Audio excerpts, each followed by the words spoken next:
বাজারে গেছিলি? হ্যাঁ মা, গেছিলাম তো। তুমি বলছো আর আমি যাবো না?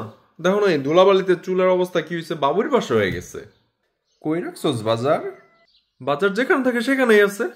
কিন্তু বাজার তো নেই ওখানে। কি বললাম মা, এত বড় একটা বাজার কে নিয়ে গেল? তোকে কি আমি পুরো বাজার নিয়ে আসতে বলছি? তাহলে? আমি বলছি মাছ মাংস শাক সবজির কথা। আম্মা তুমি তো বলছিলে শুধু বাজারের কথা। বাজার আনতে বলছি তার মানে তো এই না, পুরা বাজার ধরে নিয়ে আসতে বলছি। এটা আগে বলবা না? আগে বলার কি আছে, তুই বোঝস না? আম্মা আমি তো ভাবছি যে এত বড় একটা বাজার আনা যাবে না, তাই রেখেছি।